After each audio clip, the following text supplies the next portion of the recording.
This is Optimal Health Daily, episode 1854, Why Mobility and Durability is Important and Should Be Part of Your Workout Routine, by Leija of ericleija.com, and I'm Dr. Neil.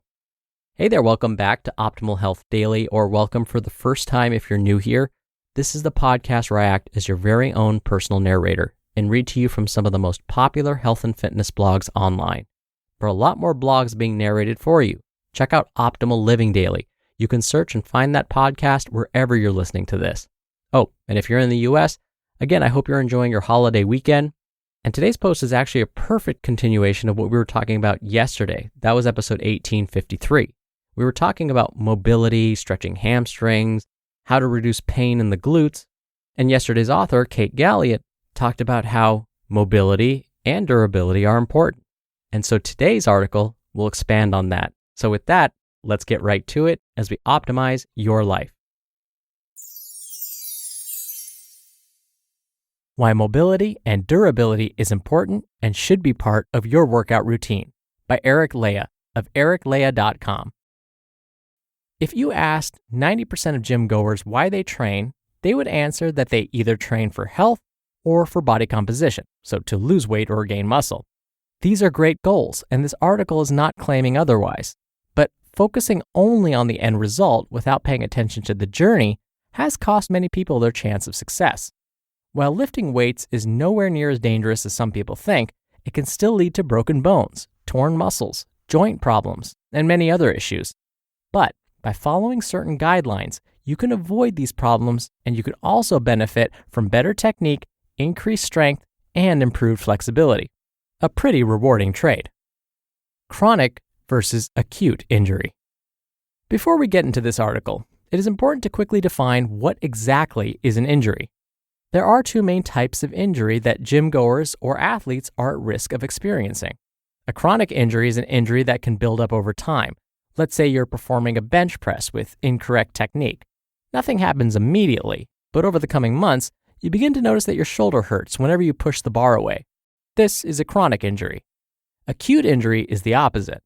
It's when you trip over and break your leg, or if you turn too fast in a hockey game and your knee collapses. While it might be tempting to say that an acute injury is unavoidable, the truth is that this is not exactly the case. Poor mobility and durability can increase the risk of an acute injury in the same way that they can increase the risk of chronic injury. What is mobility, and why is it important? Mobility is your ability to move freely and without restriction. Having a lack of mobility in one of your joints can limit your ability to perform a certain movement correctly. It can also lead to injury. Sometimes people with bad mobility may not even know that they have it. The body can adjust and use a different muscle, or slightly alter movement patterns to compensate. A good example of this would be somebody with bad ankle mobility not being able to squat without their heels rising up. Many people with this issue don't even realize that their heels are off the floor when they try to squat.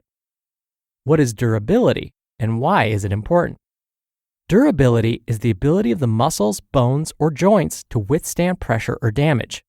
If you fell over, how durable your joints and bones were would dictate the level of injury there is, if any. It's why an elderly person who falls over is more likely to break a hip than a 16-year-old. Their bones are less durable. Like mobility, increasing durability can help injury-proof your body, allowing you to train at a higher intensity while staying safe. It can also enable you to lift heavier weights because your joints can handle higher pressure without giving way. Luckily, durability is improved through increased strength and an increased range of motion or mobility, so you can easily increase durability by strength training regularly and performing mobility exercises. So from now on, when we talk about improving mobility, just remember that this will also improve durability. Strategies for increasing mobility and durability. Considering the numerous benefits that increasing mobility can have, like improved technique, reduced risk of both chronic and acute injuries, you'd think that everyone in the gym was finding space in their programs to improve it. But the opposite is the case, with mobility being at the bottom of most lifters' priority lists, well, after calf growth. The reason being that a lot of mobility work can be time-consuming and tends to concentrate on small muscles that don't tend to get noticed by other people. The mirror muscles like pecs, triceps, biceps, quadriceps, etc., are overworked by many lifters, while rotator cuff muscles, teres major and minor, and muscles of the lower back and hip are typically neglected. Since no one has ever come up to a bodybuilder and said, "You have such great erector spinae," it tends to get overlooked. But anyone who intends to lift weights for a long time or have a successful sports career needs to improve their mobility. So finding time at the beginning of your workout to focus on these muscles is crucial. Starting off a session with mobility exercises is good for a number of reasons. Firstly, it is habit forming. Humans love habits, which is why brushing our teeth first thing in the morning comes a lot more naturally to us than brushing our teeth at 4 p.m. And we'll always do better when we create one. If you start every session with some mobility exercises, then you will find that you won't forget to do them, and it will become harder for you to justify skipping them. Secondly, mobility exercises are a fantastic way to warm up your muscles without tiring them out. If your session is going to consist of heavy squats, then add some mobility exercises for the feet, hips, and lower back muscles. It's a great way to temporarily increase mobility for the exercise and prepare the muscles for the load. Finally, there is the practicality of performing mobility exercises while the muscles are still fired up. For example, if you were to smash out a new personal best deadlift, would some hamstring mobility exercises be a great idea? Even if you weren't exhausted, your hamstrings would probably not respond well to the movements. One common mistake that you want to avoid is not adequately incorporating mobility exercises into your workouts. Some people in the gym spend 30 to 60 minutes on mobility work before doing their actual workout. If you are only spending 5 to 10 minutes on mobility, you should try increasing it to around 20 to 30 minutes if time permits.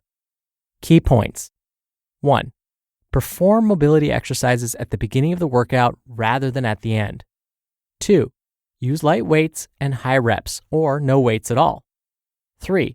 Target the muscles that you plan on working during the session. 4. Make sure that you don't try to push past your natural sticking points. Be patient. And 5. Make sure you are spending a minimum of 15 minutes and no more than 45 minutes on your mobility exercises. Full body mobility circuit to add to your training. There's a great mobility circuit by Alice Living in this post that you can use as a warm-up before your workout or as a mobility circuit on your recovery days. Remember to be mindful of your breath and movement. What to do. As a warm-up, complete 1 round of this circuit. As a recovery day circuit, complete 3 rounds of this circuit with minimal rest between rounds. Here are the exercises. 1. Squat hold with hamstring stretch, 10 reps. 2. True hip flexor stretch for 10 reps. 3. Dynamic lunge with hamstring stretch and reach, 10 reps. 4. Cobra with scorpion twists, 10 reps. And 5. Cat/cow for 10 reps. There are hundreds of different mobilization exercises that you can add to your training. Each one has a different use and huge benefit. This full body circuit should be a great place for you to start. I hope you enjoy. Final thoughts. Adding mobilization exercises to your workout is a great way to improve your technique in most exercises, prevent both chronic and acute injuries, and warm up sufficiently for a workout without tiring your muscles. Use them sensibly and try not to get carried away. Remember that while mobilization drills are important, it is the resistance training that is the staple of your workout. You just listened to the post titled, "Why Mobility and Durability is Important and Should Be Part of Your Workout Routine" by Eric Leija of ericleija.com. Dr. Neil here for my commentary. So much of mobility and durability is really about pushing your muscles just beyond that point of comfort. Really, that's a fancy way of saying we need to stretch out our muscles a little bit more. If you were to listen again to that full body mobility circuit that Eric proposed, you'll find that a lot of those moves are basically like stretching moves. You're going to hold a pose and stretch those muscles. Now, when you do these kinds of moves, it's important that you feel a little bit of discomfort. Far too often when we're doing things like stretches, we stop way before we should. In order to build that extra mobility and durability, we have to push the muscles just a little bit further than that comfort zone. So when you're doing stretches, one of the reasons why most people don't like stretching is because it feels uncomfortable, but you kind of want that to happen. By stretching the muscle, you're pushing it beyond what it's used to, but by doing that, you're going to increase your mobility and durability. So when you're stretching your muscles, you want to go just past the point of that initial discomfort.